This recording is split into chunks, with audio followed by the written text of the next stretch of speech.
Congressman Eric Swalwell. He is a Democrat on the House Judiciary Committee. Congressman, I want you to weigh in on this idea of the role that Congress could play here in continuing an investigation.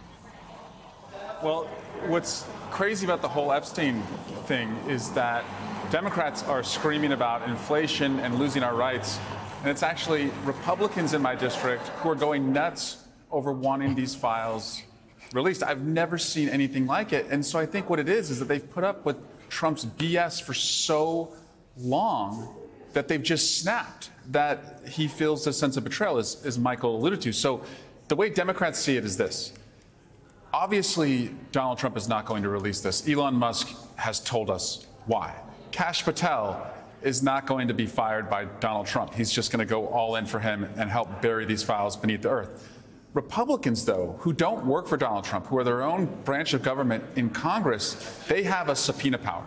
And if they're not going to use it, as Leader Jeffries has said, Democrats are open to receiving this information and going as far as we can, and also promising in a majority that we will unearth what the public deserves to know. Congressman, the New York Times headline today from David French was MAGA is tearing itself apart over Jeffrey Epstein. The Epstein story mattered so much in MAGA circles because it was a key element in their indictment of America's so-called ruling class. Trump's appeal to the Republican base isn't just rooted in his supporters' extraordinary affection for the man. It's also rooted in their almost indescribably dark view of the American government. We've all felt here that was just so poignant. I think that this is a split between the faithful and the furious. Those who are faithful to Donald Trump, who literally he could, folks across the country, even people in your district that are Republicans and aren't really keyed in on this story. They don't care about it, but they still support the president. And those are the faithful. But then you've got the furious, the folks in your district and so many others, the MAGA folks with the largest followings and the bullhorns, who are the most fervent supporters, who are upset because, as Tim noted, they feel like the president lied to them. Yeah. It doesn't matter who you pray to or which jersey you wear in your politics, whether it's red or it's blue. You hate corruption. You hate corruption at the local level, the state level, and, of course, at the highest level. And if you see a country where there's unlimited money being spent in politics, there's dirty maps in its gerrymandering, that members of Congress are allowed to trade stocks, and now the president, who promised when he got into office he would tell you about this child sex trafficking ring and who was involved and who wasn't, and now he's buried it, perhaps because he may in some way be attached to it. You just hate that. And so this isn't about, as I said, political parties or your religion or your geography. It's just most people don't want their leaders to be corrupt, and he looks corrupt in what he's doing. That's why House Republicans should use the powers they already have to give the American people what they're asking for. Tim, to the congressman's point, they should. I think in any other world, they likely would use those powers, given the fervor within the party itself, even though there may be pockets of the country that are concerned about, storms and heat and other things that are impacting them. Within the Republican Party, this has taken on a life of its own. How do you see, or what's your best guesstimate of this narrative playing out? Is it something that, Dan Bongino decides to show up back at work and just put his head down and move into that thing with no further noise? Or does he step down? Or does the grassroots call for a more independent source away from the White House and the Department of Justice and the FBI to sort of get involved here? Yeah, far be it for me to get inside Dan Bongino's head, Chairman. Maybe he just pulls a Costanza and shows back up to work. I don't know what he's going to do. But here's something I think is an opportunity is how this plays out. I admire the congressman's optimism that maybe his Republican colleagues will actually do something on this one. I don't really share it, but I think that he should pressure them, and we all should continue to pressure them to do something, and I know their voters will.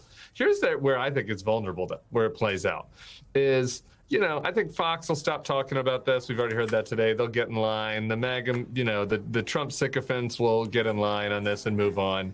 But there are two groups of people that aren't. There's that group like the manosphere of the Joe Rogans and Theo Vons and Flagrant podcast. Those guys, they weren't on board with Trump the first time.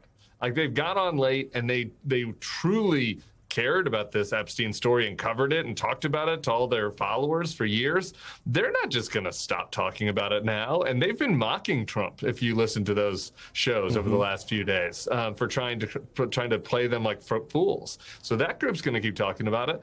And then I think kind of the outsider MAGA world, the Alex Jones, the Tuckers, the Candace Owens, they're going to keep talking about it because this is their bread and butter, the conspiracy material. So, I think that there are going to be some outside forces that pressure Trump that he doesn't have as much control over as kind of like the institutional MAGA or institutional Republican Party, if that makes sense. Yeah, it does make sense. And to me, Congressman, that is a part of what is happening here, the split within MAGA world. In tandem with that, there is what Donald Trump is willing to do in order to reconsolidate his base. This from Mark Elias in Democracy Docket. Instead of focusing on Epstein, Trump directed the FBI to investigate voter fraud, political corruption, Act Blue, and the rigged and stolen election of 2020. While this may sound familiar in this context, it offers new reasons to be concerned. Trump needs action on something to divert attention from Epstein and reunify the MAGA conspiracists. Unsurprisingly, he has landed on going after his political opponents. Again, unsurprising, Congressman. And the test now, to Tim's point, is whether Republicans will reflect what their constituents are asking for, which is it's not about the Epstein case. It's about a broader anti-corruption sentiment in this country. Will they reflect what their constituents want and use the power they have? Or will they be bullied by threats of a primary that Donald Trump has put out there on other priorities of his and just shrink? And so Democrats, I think, if we focus on rooting out corruption in government at all levels, if we understand that people are paying way too much for most of what they consume, and by the way, tomorrow I predict when the new CPI comes out, you're going to see that inflation has again year over year gone up because of the Trump tariff tax. So if we focus on anti-corruption and your costs, that's where people are right now, and it shows that we're up for the job when we have the gavels. Tim, you're going to get the last word on this. Look, I think the congressman, what do you think about what the congressman is saying about corruption? Because maybe, but maybe not. I don't know. Yeah, look, I don't. We always try to paint with a broad brush on this stuff, right? I think that there are definitely some voters that care about corruption. And I think that maybe the way I would frame it is there were a lot of voters that went along with Donald Trump because they thought he was anti-establishment. They might have gotten fooled by this, but he'd been president before, so we could roll our eyes at it if we want. But they thought that he was taking on the status quo. And I think those people are being disappointed by him. And whether it's about corruption, whether it's about the fact that he's, hasn't stopped the wars that he promised, that he hasn't brought down prices, I do think that those are all places of opportunity. And I think that the Epstein thing plays into that a little bit.